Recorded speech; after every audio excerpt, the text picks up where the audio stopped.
ഒരു ഗംഭീരൻ ഐഡിയ. പക്ഷെ അത് തകർന്നു പോകുന്നത് ചിലപ്പോൾ ഒറ്റ കാരണം കൊണ്ടായിരിക്കും. ആ ഐഡിയയുടെ ക്രെഡിറ്റ് ആർക്കെങ്കിലും സ്വന്തമാക്കണം എന്നൊരു വാശി. ഇങ്ങനെയുള്ളൊരവസ്ഥയെക്കുറിച്ച് പറക്കാൻ ആഗ്രഹിച്ച ഒരു ആമയുടെ കഥയിലൂടെ നമുക്കൊന്ന് സംസാരിക്കാം. ഇത് അഹങ്കാരത്തെയും നിശബ്ദതയുടെ ശക്തിയെയും കുറിച്ചുള്ളൊരു കഥയാണ്. സത്യം പറയണം, നിങ്ങൾക്കെപ്പോഴെങ്കിലും ഇങ്ങനെ തോന്നിയിട്ടുണ്ടോ? ഒരു ഐഡിയ ശരിക്കും നിങ്ങളുടേതാണ്, പക്ഷെ അതിന്റെ ക്രെഡിറ്റ് വേറൊരാൾക്ക് കിട്ടുന്നു. അപ്പം നമുക്ക് ഉള്ളിൽ നിന്നൊരു തോന്നൽ വരും, ഹേ, ഇതെന്റെ ഐഡിയ ആയിരുന്നു എന്ന് വിളിച്ചു പറയാൻ. ആ ഒരു ഫീലിംഗ് ഉണ്ടല്ലോ, അതുതന്നെയാണ് നമ്മളിന്ന് പറയാൻ പോകുന്ന ഈ കഥയുടെ ഏറ്റവും പ്രധാനപ്പെട്ട ഭാഗം.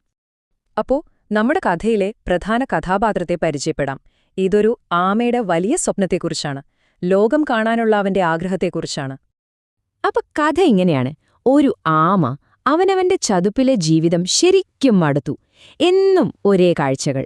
അവനൊരാഗ്രഹം, ഈ ലോകം മുകളിൽ നിന്ന്, ആകാശത്ത് നിന്ന് കാണണം. പക്ഷെ പ്രശ്നം അതല്ലേ, ഒരാമ എങ്ങനെയാ പറക്കുക? അത് വലിയൊരു ചോദ്യചിഹ്നമായി അവന്റെ മുന്നിൽ നിന്നു. അങ്ങനെ വിഷമിച്ചിരിക്കുമ്പോഴാണ് 2 താറാവുകൾ ഒരു അടിപൊളി പ്ലാനുമായി വരുന്നത്. പ്ലാൻ ഭയങ്കര സിമ്പിളായിരുന്നു. നോക്കൂ, 2 താറാവുകളും കൂടി നല്ല ബലമുള്ളൊരു വടി 2 സൈഡിൽ നിന്നും പിടിക്കും. നമ്മുടെ ആമ ആ വടിയുടെ നടുക്ക് ശക്തിയായി കടിച്ചു തൂങ്ങിക്കിടക്കണം. പക്ഷേ ഒരൊറ്റ കണ്ടീഷൻ മാത്രം, ഏറ്റവും പ്രധാനപ്പെട്ട നിയമം: എന്ത് തന്നെ സംഭവിച്ചാലും ശരി, വായ തുറക്കാൻ പാടില്ല, സൈലന്റായിരിക്കണം. അപ്പോ ആ ഗംഭീര പ്ലാൻ വർക്കൗട്ട് ആവാൻ പോവാണ്. പുതിയ ഉയരങ്ങളിലേക്ക് പറന്നുയരാൻ നമ്മുടെ ആമ തയ്യാറായി. ആമ സമ്മതിച്ചു. അതോടെ ആ യാത്ര തുടങ്ങി. ശരിക്കും പറഞ്ഞാല് അവന്റെ ജീവിതം തന്നെ മാറിമറിയുന്ന ഒരു നിമിഷമായിരുന്നു അത്. ആദ്യമായിട്ട് അവൻ ആ ലോകം മുകളിൽ നിന്ന് കാണുകയാണ്.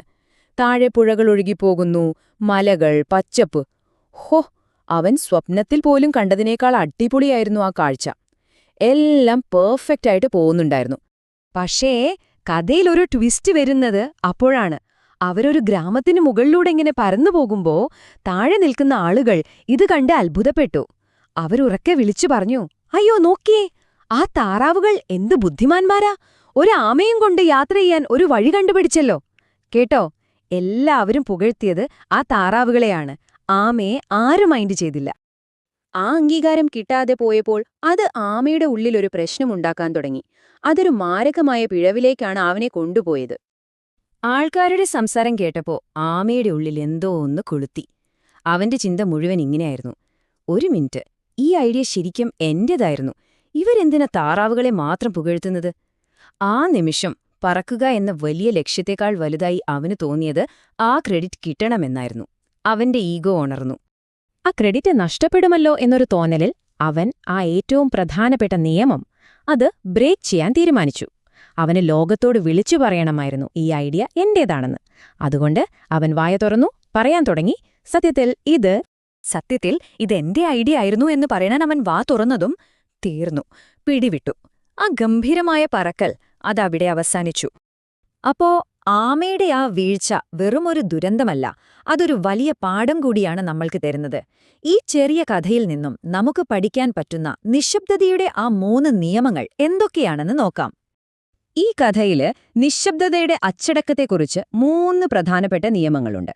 ഒന്നാമത്തെ റൂൾ: നിങ്ങൾക്ക് കിട്ടുന്ന അംഗീകാരത്തേക്കാൾ എപ്പോഴും വലുത് റിസൾട്ട്സ് ആണ്. 2, നമ്മൾ പറയുന്ന വാക്കുകൾക്ക് എപ്പോഴും ഒരു വില കൊടുക്കേണ്ടി വരും. പിന്നെ മൂന്നാമത്തേത് മിണ്ടാതിരിക്കുന്നത്. ആ നിശബ്ദത എന്ന് പറയുന്നത് തന്നെ ഒരു സ്ട്രാറ്റജിയാണ്, ഒരു കഴിവാണ്. അപ്പൊ നമുക്കിവയെ ഓരോന്നും എന്താണെന്ന് നോക്കാം. അപ്പോ ആദ്യത്തെ നിയമം: റിസൾട്ട്സ് ആണ് അംഗീകാരത്തേക്കാൾ വലുത്. ആമയുടെ ലക്ഷ്യം എന്തായിരുന്നു? പറക്കണം, അല്ലാതെ ആളുകളുടെ കയ്യിൽ നിന്ന് കയ്യടി വാങ്ങണം എന്നായിരുന്നില്ല. എപ്പോഴാണോ അവന്റെ ഈഗോ അവന്റെ യഥാർത്ഥ ലക്ഷ്യത്തെ മറികടന്നത്, തന്നെ ആ പ്ലാൻ മുഴുവൻ പാളിപ്പോയി. അവന്റെ പരാജയം അവിടെ തുടങ്ങി. ഇനി രണ്ടാമത്തെ നിയമം: വാക്കുകൾക്ക് ഒരു വിലയുണ്ട്. ഒന്ന് ചിന്തിച്ചു നോക്കൂ, ആമ വായ തുറക്കാതിരുന്നെങ്കിൽ എന്ത് സംഭവിക്കുമായിരുന്നു? അവന്റെ യാത്ര തുടർന്നേനെ. പക്ഷേ അവൻ സംസാരിച്ചപ്പോ അവനെന്താ കിട്ടിയത്? ഒരു നിമിഷത്തെ അംഗീകാരം കിട്ടാൻ വേണ്ടി അവൻ അവന്റെ ജീവിതത്തിലെ ഏറ്റവും വലിയ സ്വപ്നമാണ് കളഞ്ഞുകുടിച്ചത്. നമ്മളെപ്പോഴും ഓർക്കേണ്ട കാര്യമാണിത്. നമ്മൾ പറയുന്ന ഓരോ വാക്കിനും അതിൻ്റെതായൊരു പ്രത്യാഘാതമുണ്ടാകും. ഇനി മൂന്നാമത്തെ വളരെ പ്രധാനപ്പെട്ട നിയമം: നിശബ്ദത എന്നത് ഒരു സ്ട്രാറ്റജിക് സ്കില്ലാണ്. അതായത് ശരിക്കും പവറുള്ള ആളുകൾക്ക് അതെപ്പോഴും വിളിച്ചുകൂവി നടക്കേണ്ട ആവശ്യം വരാറില്ല. അവരുടെ പ്രവൃത്തികൾ സംസാരിക്കും. ചില സമയങ്ങളിൽ നിങ്ങളുടെ റോൾ എന്താണെന്ന് മറ്റുള്ളവർക്ക് തെറ്റിദ്ധാരണയുണ്ടെങ്കിൽ പോലും മിണ്ടാതിരിക്കുന്നത് ഒരുപക്ഷെ നിങ്ങൾക്കൊരു അഡ്വാൻറ്റേജായി മാറിയേക്കാം.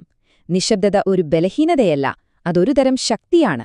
അപ്പോ ഈ കഥയിൽ നിന്നും നമ്മൾക്ക് കിട്ടുന്ന ഏറ്റവും വലിയ പാഠം എന്തായിരിക്കും? നിങ്ങളുടെ റിസൾട്ട്സ് തന്നെ നിങ്ങൾക്കായി സംസാരിക്കും എന്നുള്ളതാണത്. ഈ കഥ നമ്മളെ ഓർമ്മിപ്പിക്കുന്ന ഏറ്റവും വലിയ കാര്യം ഇതാണ്. ഹേയ്, അതങ്ങനെയല്ല, ഇങ്ങനെയാണ് എന്ന ആളുകളെ തിരുത്താൻ പോയിട്ട് നമ്മൾ കഷ്ടപ്പെട്ടുണ്ടാക്കിയെടുത്തത് നശിപ്പിക്കരുത്. ആ ഒരാഗ്രഹം ചിലപ്പോൾ എല്ലാം തകർക്കും. നിങ്ങൾ ഓൾറെഡി മുന്നോട്ടു പോയിക്കൊണ്ടിരിക്കുകയാണെങ്കിൽ ഏറ്റവും സ്മാർട്ടായ നീക്കമെന്ന് പറയുന്നത് ചിലപ്പോൾ വളരെ സിമ്പിളായിരിക്കും. ഒന്നും മിണ്ടരുത്, നിങ്ങളുടെ റിസൾട്ട്സ് സംസാരിക്കട്ടെ, അത് മതി. അപ്പോൾ അവസാനിപ്പിക്കുന്നതിന് മുൻപ് ഞാൻ നിങ്ങളോട് ഒരു ചോദ്യം ചോദിക്കട്ടെ. മറ്റുള്ളവരുടെ കയ്യിൽ നിന്ന് ഒരു ക്രെഡിറ്റ് കിട്ടുന്നതിനേക്കാൾ എത്രയോ പ്രധാനപ്പെട്ടതായി നിങ്ങൾ എന്താണിപ്പോൾ ഉണ്ടാക്കിയെടുക്കുന്നത്? ആ ലക്ഷ്യത്തിൽ മാത്രം ഫോക്കസ് ചെയ്യുക.